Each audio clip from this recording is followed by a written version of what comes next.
on this edition of the Self-Publishing Show. You can approach it in a number of different ways, but one is, and it's, not how I prefer to think about it, but if you are a straight woman, then the male is the person you are attracted to about reading. So what is sexier than reading a male-female romance? Well, it's a male-male romance because now you have twice the guys.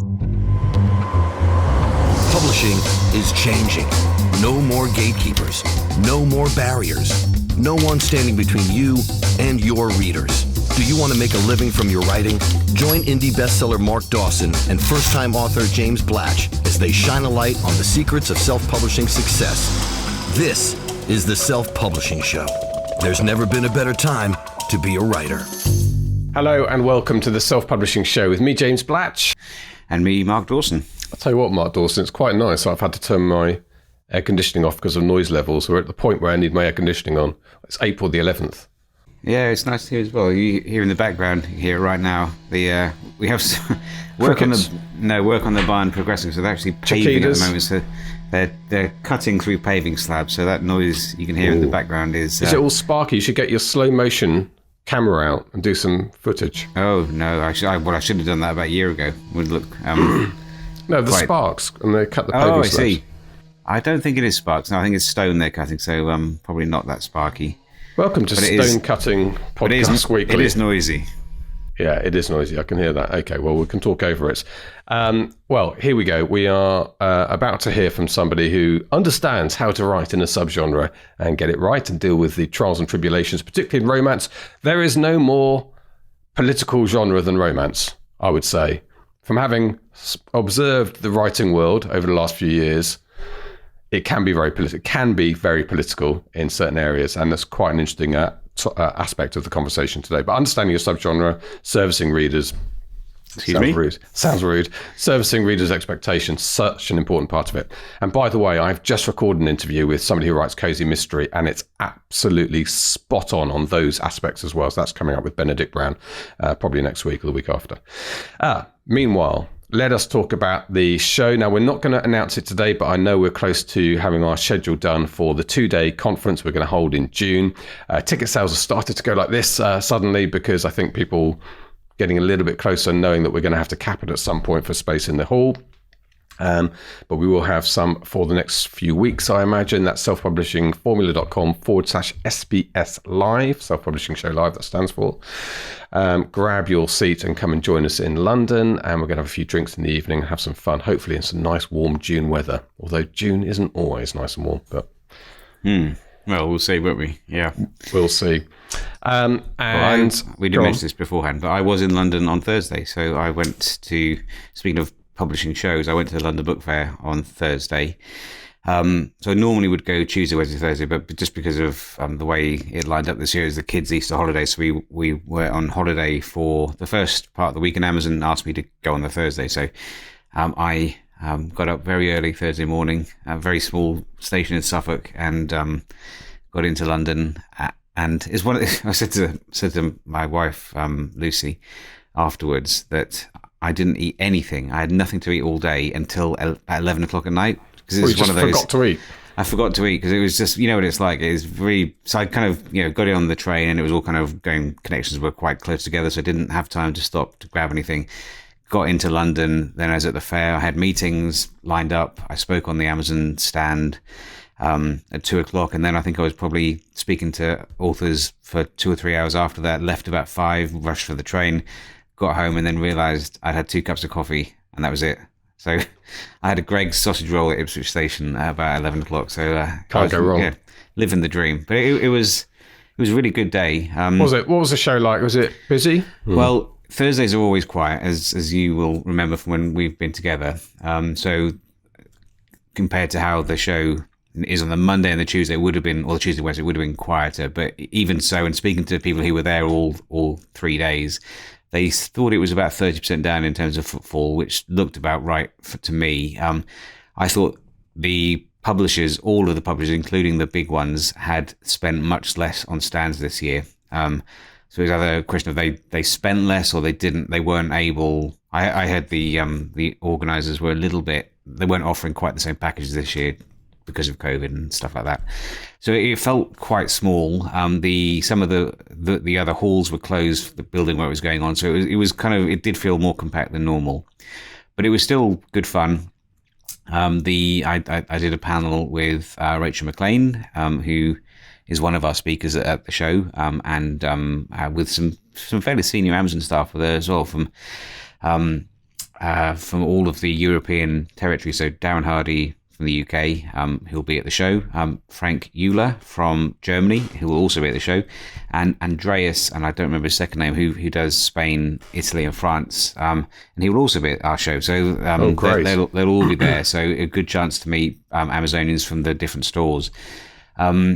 But yeah, it was good. A good session, talking about what we do to find readers, and then lots of interesting questions from authors afterwards. And just a good chance to meet some or see people again who I hadn't seen for a couple of years. I met my audiobook publishers who I've done some pretty big deals with over the last 18 months, and I'd never seen them other than on Zoom. So it was quite nice to sit down and actually shake their hands and get to know them a little bit better.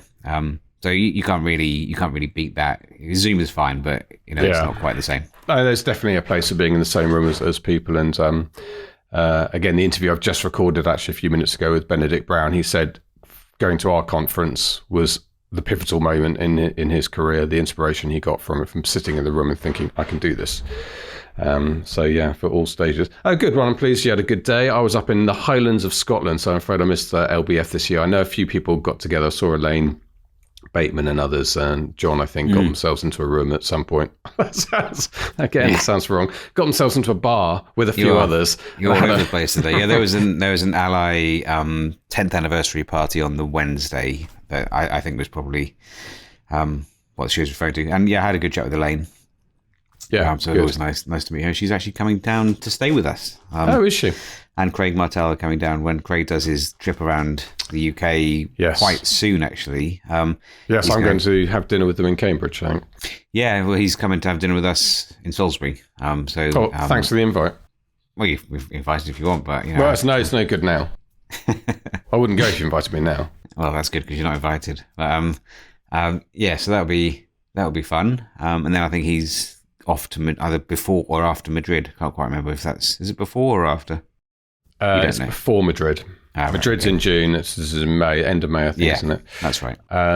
Yes, I'm trying to persuade you to come to Madrid. Yeah, there may be a last minute decision potentially. We'll see. I mean, it'd be quite nice. Yeah, be very nice, I think. Good. Okay. My second book's on pre-order, which you told me to do last time. Good. How many pre-orders you had? I haven't counted. I think I got to 100 in my first blast. That's good. Good. So we'll try but my email, I think I may have mentioned this already.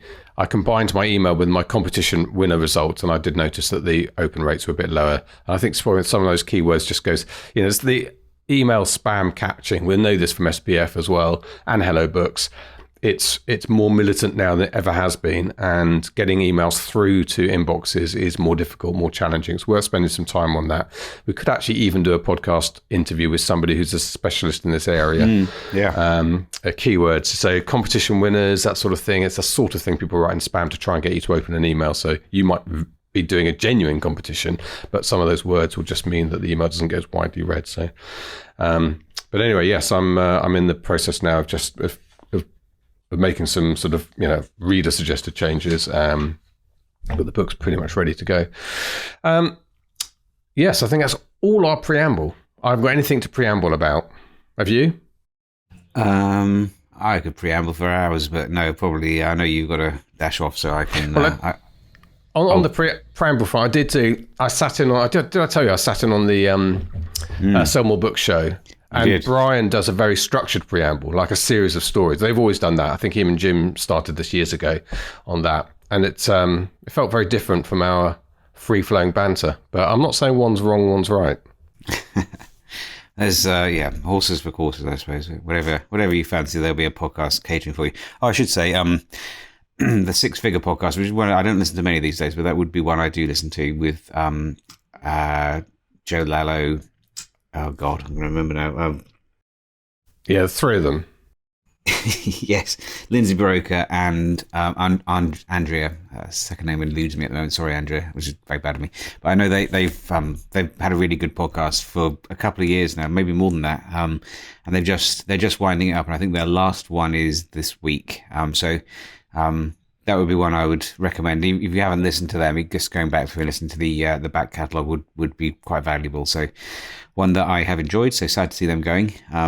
But there's loads now, plenty of alternatives to fill your eardrums if if you've had enough of us blathering on about anything other than publishing. Okay, well, we don't do that very often. And we are going to talk about writing and publishing now with Nora Phoenix. Nora Phoenix writes male-male romance, and she understands the world in which she writes, which is such an important thing. She's also quite inspirational in the way that she's found her niche and made it work. And so let's hear from Nora. This is the Self-Publishing Show. There's never been a better time to be a writer. Nora Phoenix, welcome to the Self-Publishing Show. Lovely to have you here. We've got lots to talk about.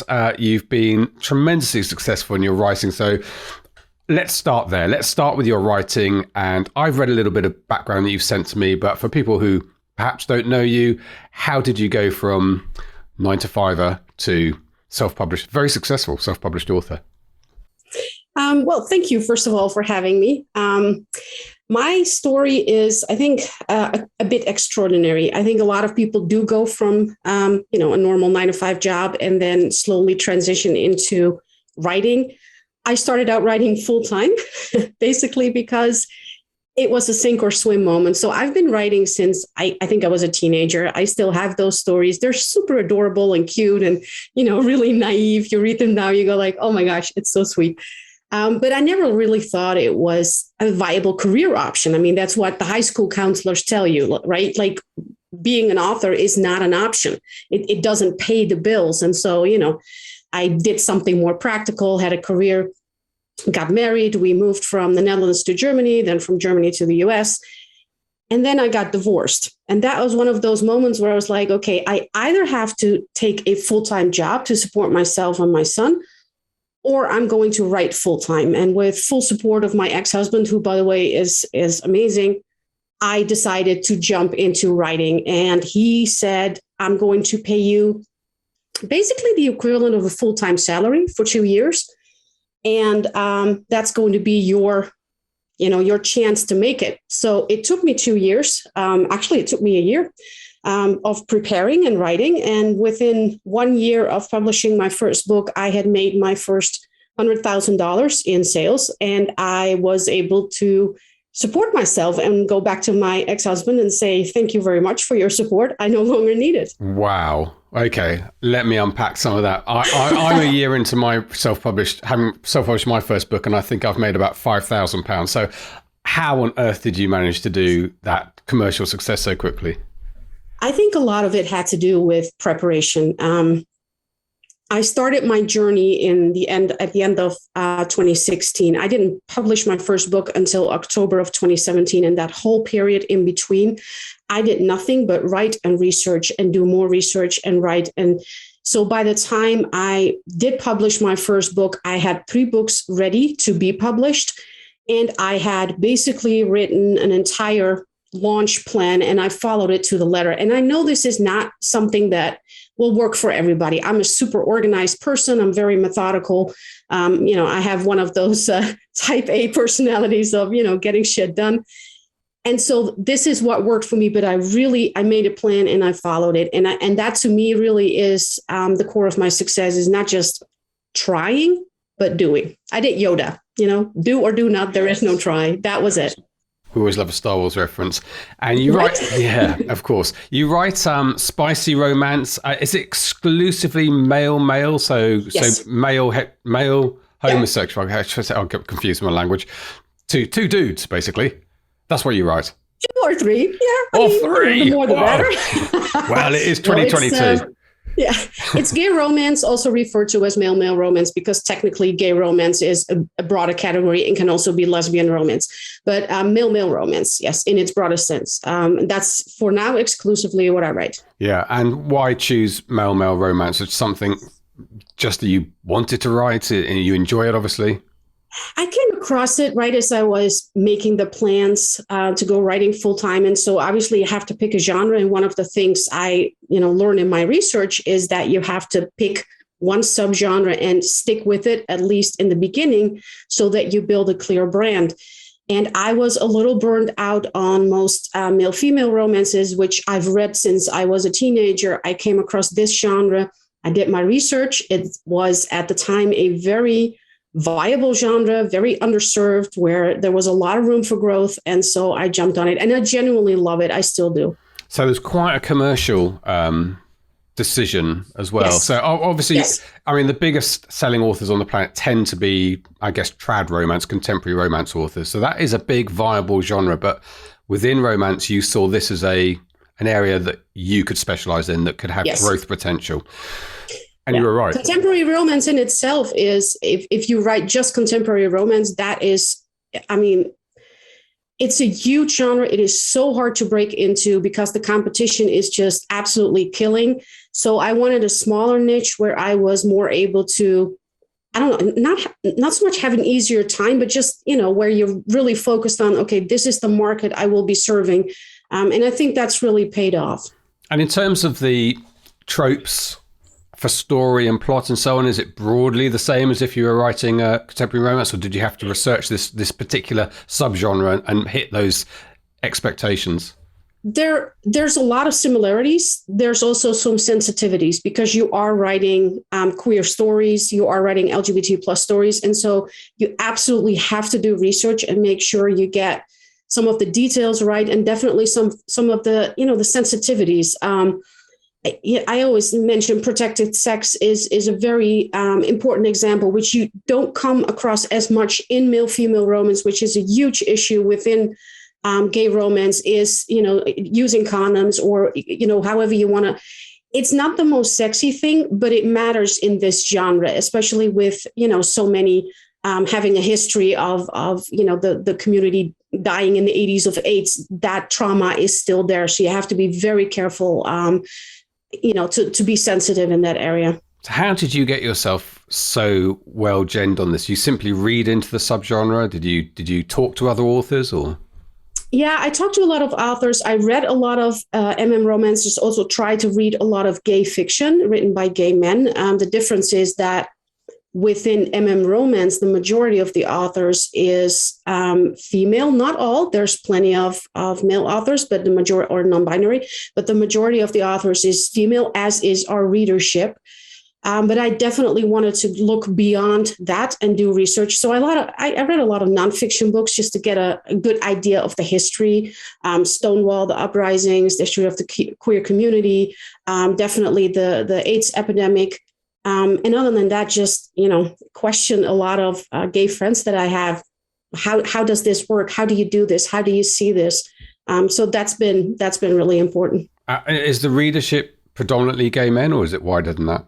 No, it's funny enough, predominantly straight women. Wow. Okay. Yeah. So it's not all of it. And I think it's becoming more diverse. But initially, most of our readership was absolutely straight female. I want to say it's probably 15% right now, 85% women, 15% male.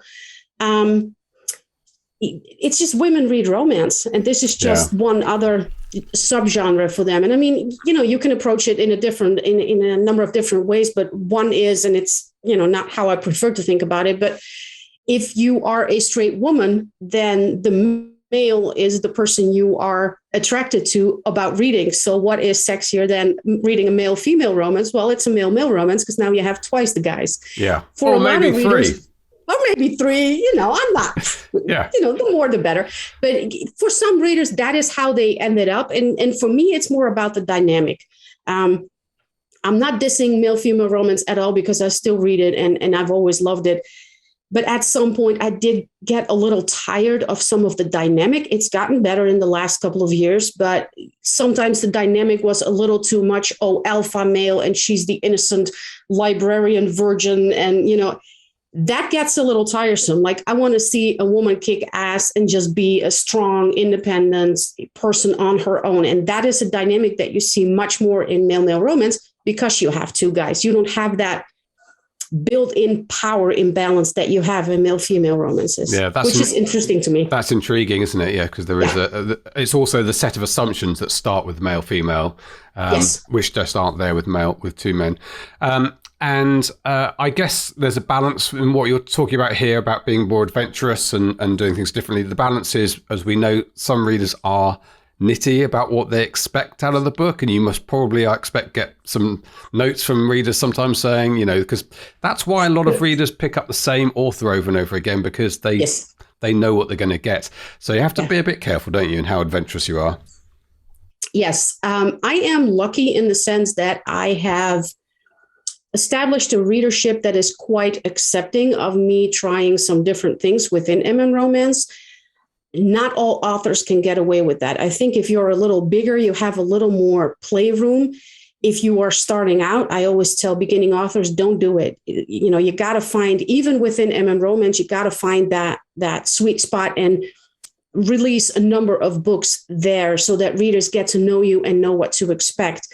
I think I'm more known for very deep character development, which is absolutely one of my key points in all of my books. So readers expect that regardless of the details of the story. I've done some romantic suspense last year, which was a lot of fun to write. I wrote a whole series set in the White House with a whole terrorist plot underneath in 7 books. That was so much fun to write, and the readers loved it. So I have some playroom there. Yeah.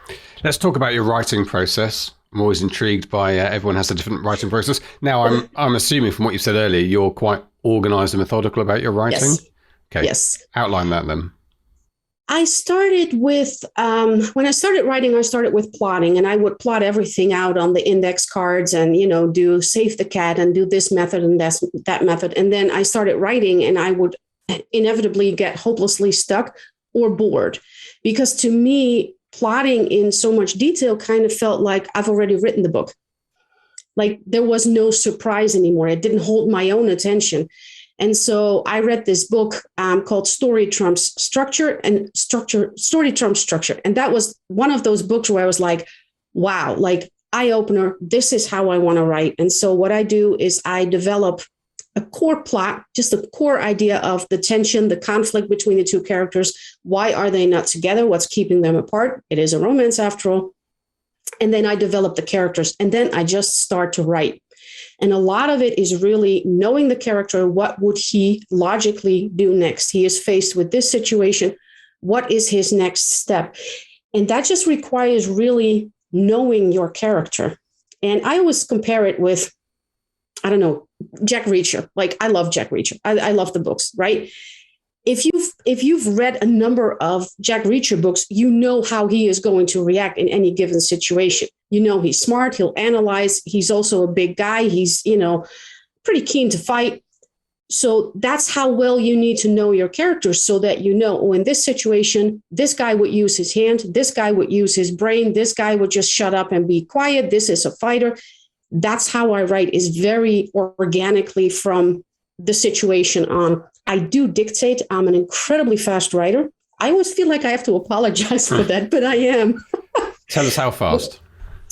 On a good day, I'll hit 8,000 words a day. So usually I release every 5 weeks, give or take 5 to 6 weeks. I dictate a lot. It's easier on my wrists. I like physically writing better, but my body can't keep up at that speed. So the dictating helps. When I dictate, I do plot out the scenes a little in advance, so I know what's going to happen in that scenes, but we're talking literally about 5 sentences. Okay, this is what needs to happen. And then I start dictating. And do you dictate where you are there in your office, or do you walk around? Yeah. No, I sit down. I work obviously with Dragon like everybody else. I'm a dedicated Mac user, but I had to buy a PC just for Dragon because, the Mac version sucked so badly. So I have this one laptop that I only use to dictate, and everything else I do on my Mac. But I dictate straight into a microphone, and it's transcribed as I dictate. I've tried everything else. It didn't work for me. The walking around, my brain doesn't like that. Okay. I can't multitask. I know some people do that. We've had Kevin J. Anderson on the show before, and he's a big walker and talker. But Yeah, and it does also make you look slightly insane to other people, but that's okay. I don't care much about that, but why? Okay, so you do your dictation, and just in terms of that process, do you then get the text yourself and go through that, or do you have an assistant who tidies that up for you? Or? I've tried different things. I usually go through it myself now because I reread it a few times anyway. My writing process is basically that, I dictate maybe 2-3 days, and then I have to reread what I've written, and then I fix it as I go along. Dictation is funny. You have some spectacular mistakes. Some are incredibly funny. Also because, clearly English isn't my first language, and I do have a bit of an accent, which Dragon doesn't always like. So it is quite stubborn in hearing some of my words, and we've had fun with that. Yes, and my editor laughs her ass off at times. Yeah, so you've got still a slight Dutch. I do. Twang there, which may still work. There. Yeah. It's not gone yet. Yes, talking about typos, I got an email this week from someone who listens to the show who praised me for my self-defecating humour. And I thought, self-defecating? I've never been called that before. Isn't everybody self-defecating? Anyway, yes, so clearly... That's funny because that's literally the mistake my editor found, is that somewhere I had said shit instead of sit, which was also quite unfortunate. Yes. And I was like, oops, that's not what I meant to say. Have a shit. Have a shit, okay, exactly. Okay, so that can happen. So you go through your words yourself, and then you're, at that point, are you in Word or Scrivener, or how do you? I use Scrivener. Yeah, okay. I love Scrivener. Absolutely, because I do write out of order. Sometimes I have a very strong idea for the end scene, how I want things to end, or for an emotional climax that I want to work towards. So I do, I think regularly dictate out of order. And with Scrivener, that's just so easy because you can just swap things around and figure out, what order you want it in. But yeah. Yeah. And then the editing process, do you have a regular editor yourself for copy and proof and... Yeah, funny enough, she's also Dutch. That didn't. You found each other. I didn't plan it, but one of the benefits is that being Dutch, we're quite direct and quite brusque at times, and she and I get along great because of that reason. Because she's had some feedbacks at times where she would do that with others, and they would feel a little bit offended. I don't have that. We're both Dutch. Like, give it to me straight. I can take it. I want the critical feedback from my betas, from my editor. There's nothing for me to be gained by people being nice and telling me what I want to hear. That's not going to make the book better. So she and I work very well together. She's done the last, 20 books of mine. So yeah. Yeah, and that's important for somebody who might catch something that you've forgotten, that a character's gone, or so I know a lot of people who write a lot of series do rely on that external person. Okay, well, look, let's talk about marketing then, which is obviously a really strong point of yours. Did you have a background in marketing before you launched your writing career? Yes and no. I've worked in corporate and management for a long time, so you do pick up a lot there. And before I became a full-time writer, I was already blogging, and I have published, I still laugh when I get the royalty statement, but I have published some books with traditional publishers, nonfiction, and my royalty is maybe, I think the last quarter was $2.53. So, clearly that's making me rich.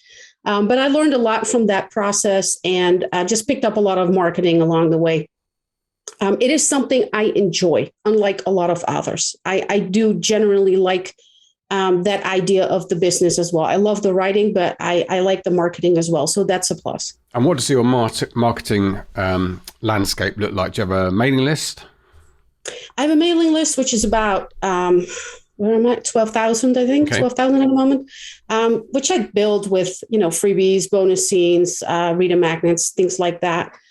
I think my main marketing is my email, which I send out newsletter every Saturday, so every week. And I have a very active Facebook group, about 5,000 people in there, which I love. I generally love to hang out there, which makes it easy.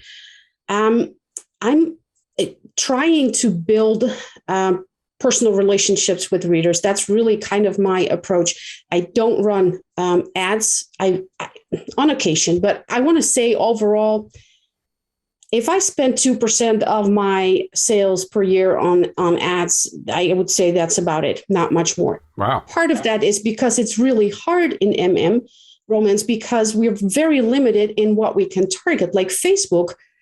Because Facebook, and rightly so, like this is not me complaining, but Facebook rightly identifies LGBT issues as very sensitive. There are people who may be secretly, reading or being part of close groups on Facebook who do not want to be targeted with romance ads because maybe they're not out to their family. So there's a lot of sensitivities there, which I completely understand, but that does make the targeting on Facebook for us very complicated. We have very limited options. Yeah. So that's a surprise to me that you have so much success. And I was checking out some of your books and your rankings before we came on, and you're obviously flying, but that's not paid ads driven, which is pretty unusual in this day and age. It is.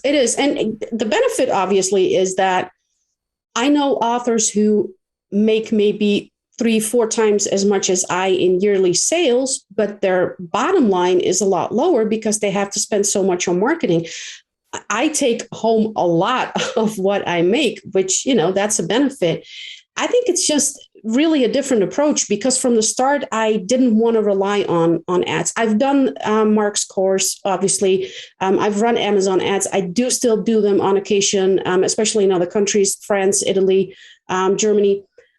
But they're just not my main strategy. Also because Amazon keeps changing things. And every time Amazon or Facebook changes, however they run ads, people are fucked and have to start all over again. So I don't want that. It's a lot of energy that I don't want to invest in that, but in building the relationships with readers. And clearly that's paying off. Yeah.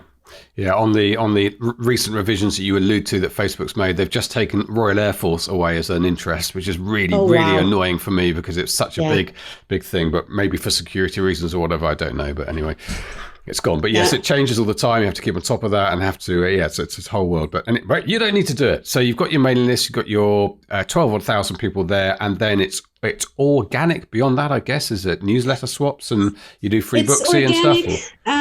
I don't do a lot of newsletter swaps. So I think the difference with compared to some other genres is that we're getting bigger, but we were quite a small niche. And we have a lot of readers who only read or occasionally read MF romance, but mostly So, we're all kind of trying to get our readers from the same pool of readers, which also means that Amazon ads aren't as effective because who you're going to target? All the other authors, but it's such a small group. It's getting bigger now.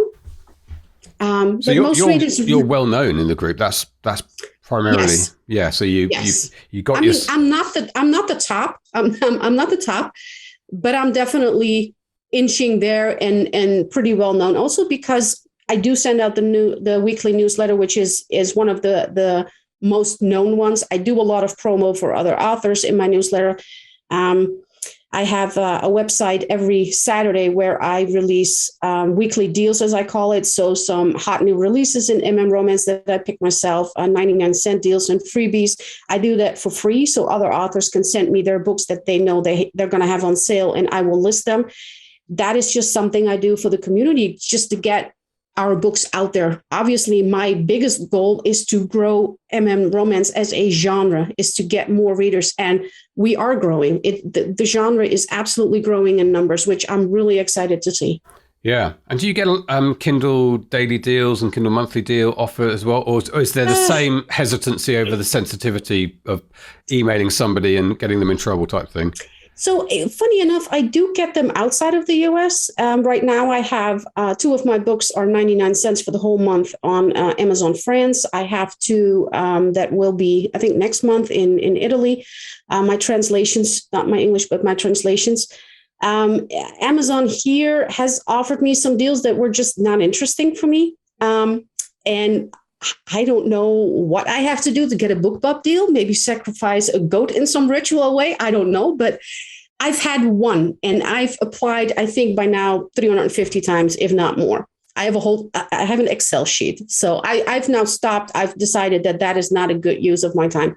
I've had one BookBub deal and that was on a standalone, sadly.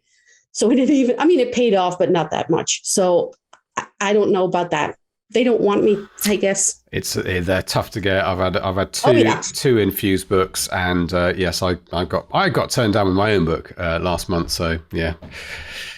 You feel the sting, right? Yeah, I feel the sting. But whenever we talk to them, and they are lovely people, and they just say, just keep applying, and you kind of know it's a lottery. But what I do is I plan a promotion for a book. I apply for BookBub, wait until I get the reject, and then go ahead with all the other stuff that I can do for that in those 5 days of whatever. So I'm guessing from what you're saying that you are exclusive, are you mainly, or? Yes, I am in Kindle Unlimited. Yeah, that's most of our readership is. A lot of beginning authors ask. I think it's one of the most asked questions. Do I need to be in KU or not? I always say you got to go where your genre is. Most of my genre, I want to say probably 90%. Is in KU. All you have to do is go to the top 100 in gay romance and look at the books. The majority will be in KU, with a few exceptions who are mostly trad pubbed. So it makes no sense to be not in KU. Yeah. Which is also a problem for BookBub. They prefer, obviously, books that are wide. So there's that. It just doesn't make sense for me to pull a book just to get a BookBub deal. Like, that's not worth it. So. Yes, and of course the rest of your books are in KU. That's the read through is not really necessarily going to work if they've started on Kobo or whatever. Yeah. Okay, so let's talk about your translations then. So you mentioned that. Is Dutch one of them? You mentioned French and Italian, I think. I am translating one of my own books in Dutch because as much as I love my country, obviously the Netherlands, it's super small and it's not really viable to spend a lot of money on Dutch translations because there's only the Dutch and the northern part of Belgium that can read it. So, but I figured I'd give it a try by translating one of my own books and see how that does. Germany has been incredibly successful for me. I actually got started on that thanks to Mark, who I think in one of the podcasts or something, he mentioned that he was going into translations. And I was like, that's interesting. I've lived in Germany for a couple of years, so I can't translate. I'm not that fluent, but I am pretty fluent in German. And so I approached somebody that he recommended. They translated one standalone that did well, and then a series that did really well. And after that, I was like, okay, this is something I need to invest heavily in. And so I did, and I got a little lucky there because I was ahead of the curve. All the other authors weren't there yet. And because I speak German, it was easier for me to promote them, to hang out in German groups. I did a couple of interviews and podcasts and, video interviews like this with German readers, which, if you hear me speak German, every German can hear immediately that I'm not German. Like I have a very strong Dutch accent, but they like it. So there's that. Yeah. I've always been puzzled as to how I've spent a bit of time on the border between Germany and Holland. And a friend of mine is German, lives in Groningen now, I think, in Netherlands. And I've always beautiful city. Yes, lovely city. I've always wondered about the crossover in language. Because Dutch sounds very different to me. It's a Germanic sort of broadly, but could you understand someone if you were just normally brought up in Netherlands and not taught German? Could you understand someone speaking German? Yes. Okay. I would say so. I grew up very close to the German border. So as a child, obviously, I didn't speak German, but Saturdays, a lot of Germans would come to the market, the farmers market in my town. They would speak their dialect of German. We would speak our dialect of Dutch. We could perfectly understand each other. That's it. I want to say about 60%. The fun part, obviously, is the words that are not the same, where you have to be really, really careful because they mean something opposite. I've made some hilarious mistakes there. I can laugh about it. Like, it doesn't bother me. The only way to learn another language is by speaking it and by just going out there and saying it. And that means that every now and then you say stupid stuff and, people laugh at you and just got to shrug it off and go like, well, I speak more languages than the rest. So, at least I'm trying. Immersing yourself in it. Yeah. So the translation is going well. It's quite an expensive investment though, isn't it? But you've got a great profit margin. So you've got a bit of money to invest. Yeah, I've basically reinvested last year everything into my translations. Obviously, I made a profit, but a lot of my profit went into translations. In German, I'm all but caught up. Like, we're finishing up on the last series, and after that, I'll be able to keep up with whatever I release in English. I made more money last year in Germany than I did in the US. That's how well they're going. So And that's obviously my German translations plus my English books in Germany, but combined, I make more money in Germany than I did in the US, which I wasn't expecting. And that just absolutely blew me away. But I've had German releases that literally earned back on the pre-orders alone. So yeah, that's a no-brainer in terms of investment. And is this through KU primarily in Germany? Yes. Yes. I do plan probably in a year or so to go wide, because that's a different market that you can access. But just to build a name, I wanted to be in KU at first until all my books were released. And then I can decide to maybe circulate some of my series outside of KU, go wide. There's some, I'm not quite sure. I think it's Kobo that's quite big in Germany. So you have some more options there if you're not KU, but that's like in the future. And the same is true for France and Italy. Like down the line, absolutely want to go wide, but for now, KU is the way to go. Yeah. So your community, you say it's a fairly small niche. You know each other basically. Are there many authors who you see popping up on Amazon doing well who you don't know? Or is it that small that it's a world that knows each other? If they're doing really well, I usually know them. Obviously, COVID has made things different. There's one big romance, or I should say gay romance conference every year in the US that had to be canceled once. And last year I didn't go because, it just I wasn't in a place where it was safe for me to go. That's really where we meet each other in person and where we hang out. Most of us do know each other. We've also, unfortunately, but that's in every community, had some bad experiences with people who pretended to be something and someone they're not. And in our community, because we write gay romance, if you present yourself as a male, you'd better be a male, because now you're claiming own voices, and that's a very sensitive subject. So we've had a few that turned out to be not men. That really rocks the community. And ever since, I think a lot of us have become a bit more careful in trying to figure out, if somebody new enters the scene, somebody will get to know them and just want to see them or do, a Zoom, or we want to know that this is a real person. Unfortunately, you have to be careful. Do you think does that sensitivity go across in heterosexual romance, like a man using a nom de plume, a female nom de plume, which I think probably happens reasonably often? I think there's quite a few men who use female pen names. I don't think it's as big a deal there. To me, I don't have a problem at all with pen names. I have a problem with lying. Like, obviously, Nora Phoenix is a pen name, but I've never presented myself to be anything or anyone that I'm not. Even under my pen name, I tried to be as authentic and close to my real life person as possible. But if you are a cis female and you present yourself as a gay male, that to me is very problematic. And we've had people who build up this whole online lie about this persona that they were and the guys that they were dating and the hookups that they had.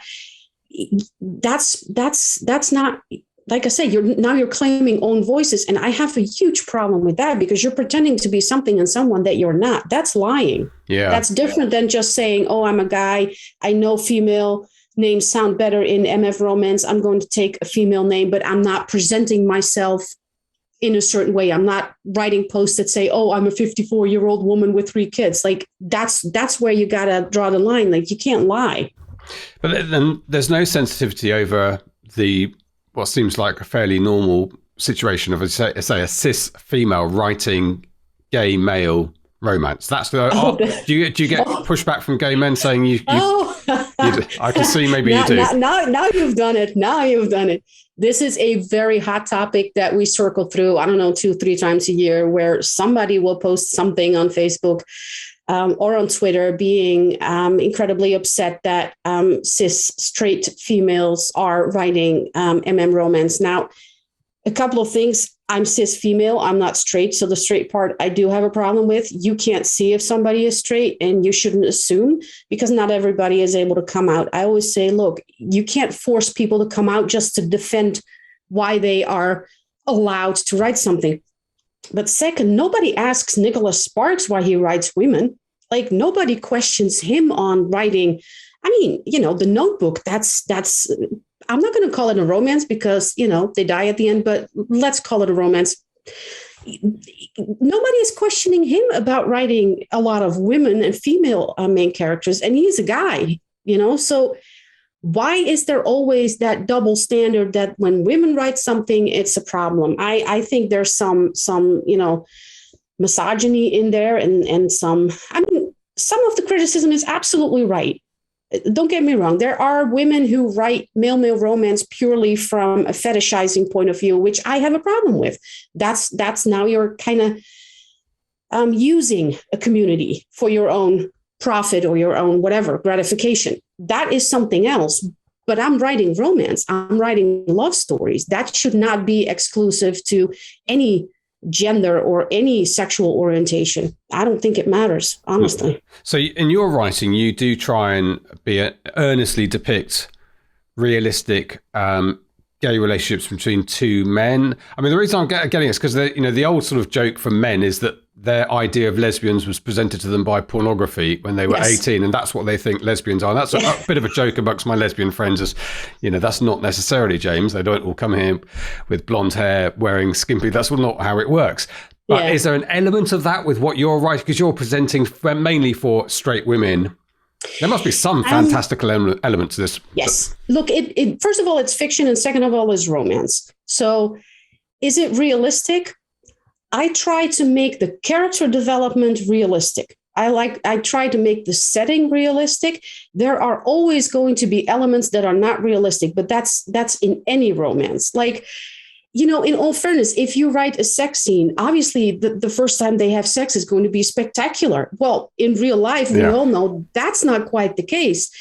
But and I've actually done it where it wasn't as spectacular, and that's part of the story. But usually that's where you romanticize. That's where you make something, rosier and prettier than it is in real life. Because who wants to read about that? Like, who wants to read about disappointing sex going home and thinking, well, that wasn't worth the lingerie? Like, nobody wants to read that. So that part, it is a romance, and you have to satisfy what readers are looking for in a romance, which is that perfect picture. They all have a happy ending. We don't necessarily do the married with kids because, it is romance, but you have to have that happy ending. It has to kind of wrap up perfectly. Real life is a lot messier than that, but I'm okay with that. Yeah. So it sounds like you have your hands full in navigating this world, but you've obviously done it very successfully, and I can tell that you must be a reasonably leading voice, I'd imagine, amongst the authors in this community. Thank you. Well, it also helps that I'm an extrovert. So I'm an introverted extrovert or an extroverted introvert. I never know which way to put it, but I generally love talking about writing and talking about romance. And I have a lot of fellow authors who are probably a lot more thoughtful than I am, but have some camera fear, so you won't hear them as much. Yeah, fair enough. And you said it's very important. It was brilliant bit of advice early on to find your wheelhouse and stick in it in almost every aspect of marketing. That makes so much of a difference because it just makes a lot of what you're going to do subsequently easier. Yes. However, you've ridden that pony for a while now. Are you thinking that you might explore some other subgenres? I might. And this is, I've not talked about this with anybody. So exclusive. You have an exclusive here. It's not getting tiresome. It's not, but writing in this genre does absolutely have limitations. And when I wrote romantic suspense last year, I really enjoyed writing the suspense part. So I am debating over time, maybe setting up a second pen name and going into more a suspense direction. Nothing with romance, but just purely suspense. Hence my love for Jack Reacher. Just, yes. There you go. I might give... we need a Dutch Reacher, don't we? I could give Dawson a run for his money. Who knows? Yeah, the Dutch That'd be Milton. Fun, right? Johannes Milton. Yes. Yes. Well, superb. Okay, look, Nora, thank you so much. The time has whizzed by, and I've really enjoyed talking to you. It's intriguing also to hear somebody doing as well as you're doing, who not driven by paid ads. It's unusual. It's a kind of don't try this trick at home, really, because it probably won't work for most people. It doesn't work for me. I do need, unfortunately, to shovel the money in. But I would love to be in a position where it was 2% and not 30 to 40% of my income going into ads. Well, if you want to hear more about how I do, you're welcome to reach out, and I'm happy to share my strategies and how I approach this. Superb. We'll do that. Hey, now I must know, you a big Max Verstappen fan? I am. Good. All the Dutch are. How can we not? Well, so are we. We're big Red Bull fans in my house. So no one else has any clue what we're talking about, but that's okay. That was a rather unfortunate win, though. Yes, I have to admit that was, for the sport, that was not good. It was not good. It was not good. It will never happen again like that. It was extraordinary to watch it all unfold. This is Formula One we're talking about, and there's been a bit of karma this weekend, hasn't there? Because Max retired just as he was about to snatch a podium place. Anyway, there you go. That's enough F1. What fun talking to you, Nora. Thank you so much indeed for joining us. Thanks for having me. This is the Self-Publishing Show. There's never been a better time to be a writer. There you go, Nora Phoenix, navigating the world of male romance, spicy romance. It was quite an interesting interview for me to do. I love being taken out of my comfort zone a little bit, but I do ask the questions. I think they're in people's heads, and we talk about these subjects. God, I haven't listened to this yet. I'm nervous now. It's all fine. I really enjoyed talking to Nora, and I think we always hope there are takeaways from interviews, but that understanding the expectation from your genre, you don't have to. It's not a mechanical, slavish thing that you copy the format that everyone else does. You just need to know what the general expectations are, and within that's where your creativity is, that's where your USP and stuff is. So I thought that's very important to understand that, and Nora does really, really well with her, so it's great to have her on the podcast today, and very eloquent about talking about it all. Good. Right, well, I think I'm going to go into the sunshine with my son because it's Easter. I guess it's Easter everywhere. It's Easter here in the UK, but it's probably Easter everywhere. Never understood why Easter moves, but anyway, that's off topic for publishing. It's up to Jesus. Yeah, but it's based on fixed events, historical events. They didn't move. Anyway, that's part of no one's listening, James. No one's listening at this point. We're at the end of the intro. No one's listening to more waffle. If you're listening and you know the answer, post into our community group. That's it. Thank you very much indeed to everyone behind the scenes. This week in particular, because we're recording this very late before it goes out, and we're causing chaos for the team who put this together. But thank you anyway, team. Thank you very much indeed, Mark, and our guest Nora Phoenix. All that remains for me to say is it's a goodbye from him. And a goodbye from me. Goodbye. Get show notes, the podcast archive, and free resources to boost your writing career at selfpublishingshow.com. Join our thriving Facebook group at selfpublishingshow.com/Facebook. Support the show at patreon.com/selfpublishingshow. And join us next week for more help and inspiration so that you can make your mark as a successful indie author. Publishing is changing, so get your words into the world and join the revolution with the Self-Publishing Show.